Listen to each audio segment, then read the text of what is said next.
The room my landlord told me never to enter. The hallway was silent, except for the faint sound of breathing coming from behind the locked door. I stood there in the dark, the cold metal handle only inches from my hand, my heart pounding so loudly that it echoed through the empty apartment. My landlord had warned me, never open this room, no matter what I hear, no matter what happens. But tonight, something or someone was inside. A soft whisper slipped through the crack beneath the door, calling my name in a trembling, desperate voice that sounded terrifyingly familiar. The light above me flickered, the air turned colder, and for the first time since moving in, I realized the warning wasn't meant to scare me. It was meant to protect me from whatever was trapped on the other side. 2 weeks earlier, everything felt normal when I first moved into this old apartment building. It was quiet, cheap, and a little worn out, with faded wallpaper and creaking wooden floors, the kind of place people forget about after they leave.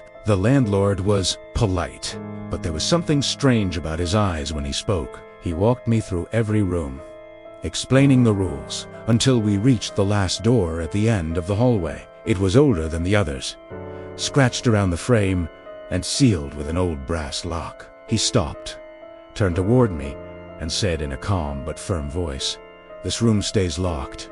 You don't open it, you don't ask about it, and you never try to go inside." There was no explanation, no reason, just that warning. I laughed it off at first, thinking it was storage or some old maintenance space, but every night, as the building grew silent, I could feel something on the other side of that door, waiting and listening. The first few nights passed quietly, but the feeling of unease never really went away.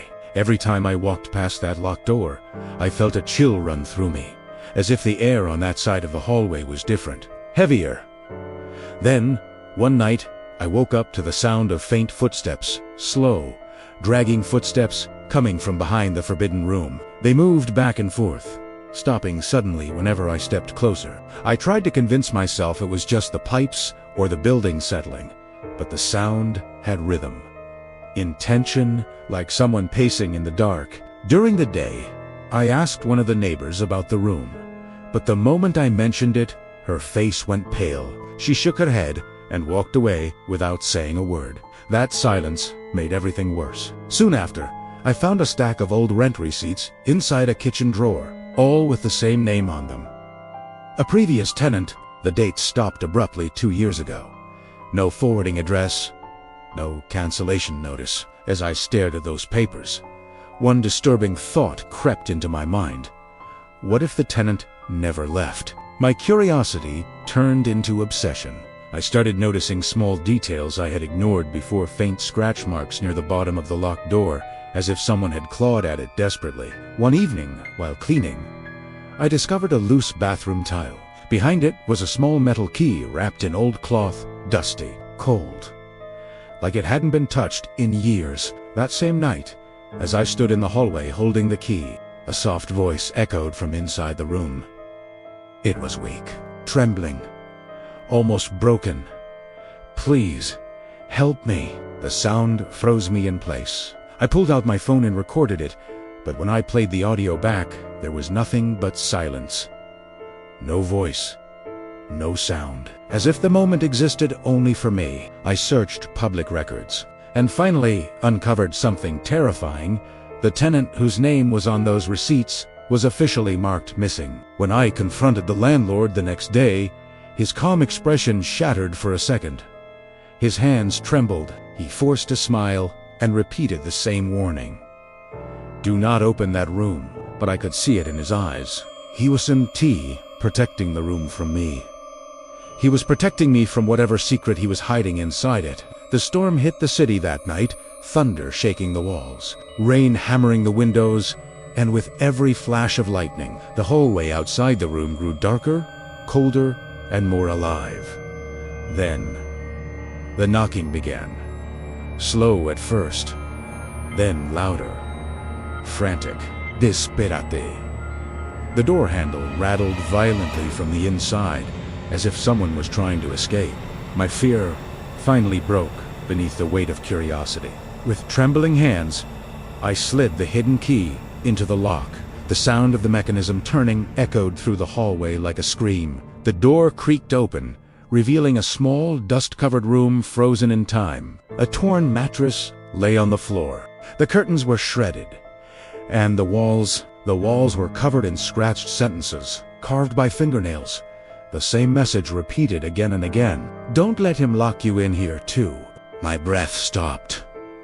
In the far corner stood a broken mirror. As I stepped closer, my reflection began to shift, aging, distorting. Trapped inside the glass, the figure looked like me, but exhausted, terrified. As if it had been locked there for years, it lifted its hand in warning and whispered, "He replaces us." The room grew colder. Behind me, the floorboards creaked. I turned slowly, and there he was, my landlord, standing silently in the doorway, smiling.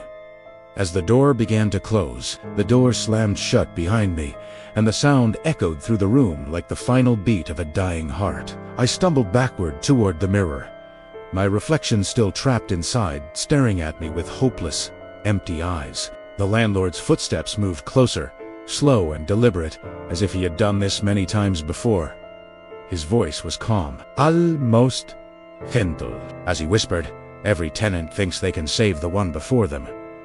But this room always needs someone new." The air grew dense, my breath turning cold, and the scratching on the walls seemed to come alive again, repeating the same desperate warning I had ignored. I tried to scream, but my voice faded into the darkness, swallowed by the room. And as the light flickered for the last time, I understood the truth.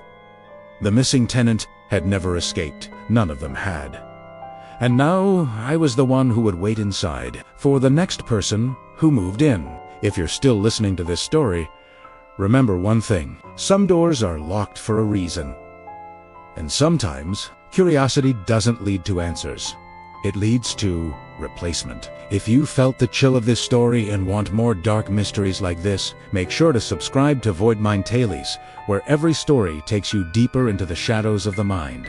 Like the video, share it with someone who loves psychological horror, and tell me in the comments, would you open the forbidden room or walk away?